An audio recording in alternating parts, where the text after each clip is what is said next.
Hello. In this video, I'm going to go step by step on how I would start my governance, risk, and compliance career. Recently, in the last 2.5 years, I started in GRC.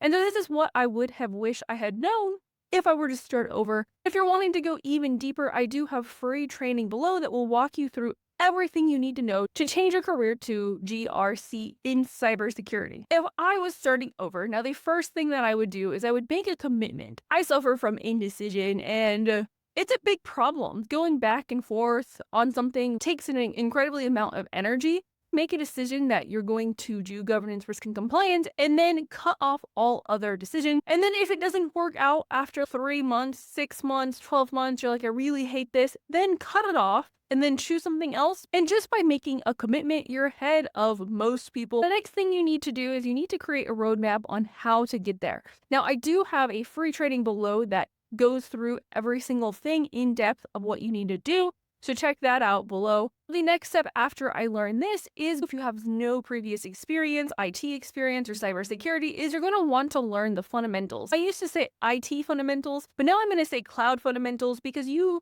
can learn everything you need to know within the cloud. You don't really need hardware, so you can learn storage, networking, databases.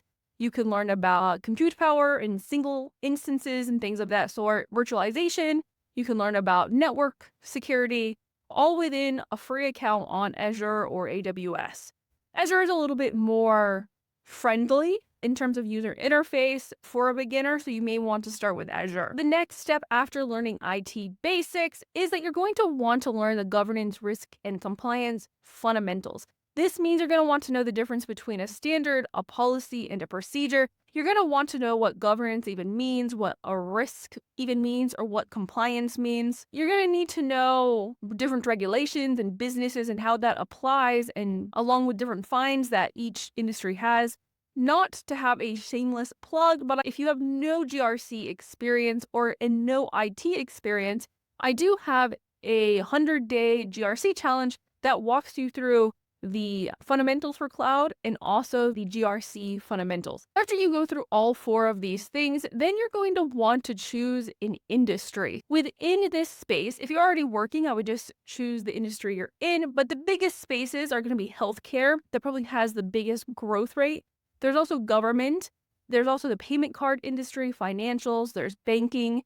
So different industries are going to call for different regulations and different frameworks that they're going to use.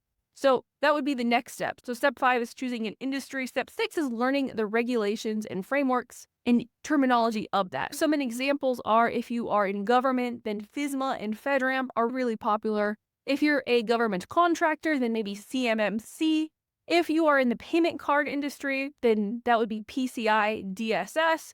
If you're in healthcare, then HIPAA would be the way to go. And then within this, there are different regulations, there are different standards that are used and different frameworks that are used to mitigate risk. So a good example of this is, say, government, you have FISMA and FedRAMP for the regulation. And then for the framework that often the government uses, they use NIST cybersecurity framework and often risk management framework, depending on how much flexibility they need.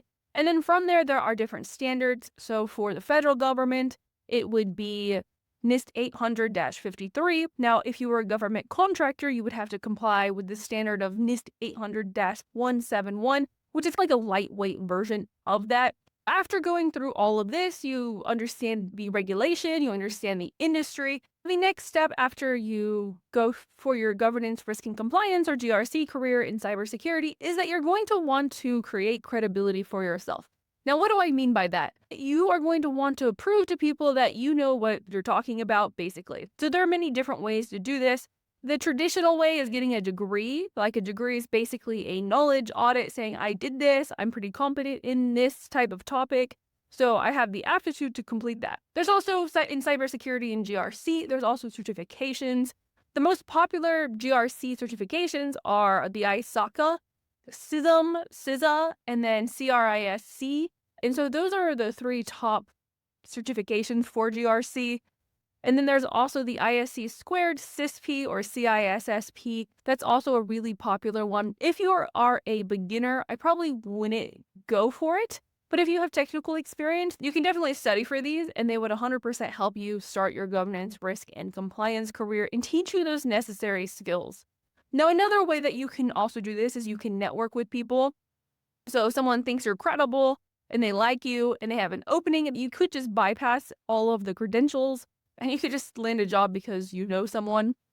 Another thing is you could create a portfolio of projects that you have that you are competent in something, and then creating videos and becoming well known in this one specific topic can really help you out.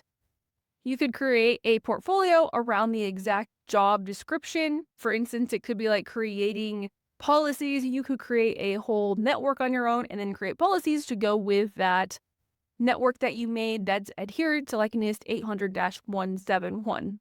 After you create credibility, you learn an industry regulation and all of that. Then what you're going to want to do is you're going to want to go on interviews. Basically, the interview process is a lot like a sales process. You have to make sure that the employer knows that you are the number one candidate, and you just have to beat out all of the other candidates. And this could be from a variety of factors, education, certifications, but also how you present yourself is really important. If there's a question that you don't know, how do you respond? Is it just like making up something, or do you just say that you don't know, but then you go into like how you would figure it out? And then really understand the market conditions, right? And then how much you can get paid, because it's actually a lot easier to negotiate a pay increase at the beginning than it is later on, at the end of like later on when you get hired. For what reason, I'm not sure why they wouldn't just pay you more to keep you instead of going through the process of hiring someone else. It actually doesn't make any sense. Negotiating before you start is the best way to increase your earnings. That's basically what I would do if I was trying to go from technical or a non-traditional career path and then trying to go to GRC. Now, if you're wanting a more exact step-by-step training that walks you through the exact skills that I would get along with the frameworks and how it applies to basically every framework, then I do have a free training below that you can check out. And I'll see you then. Bye.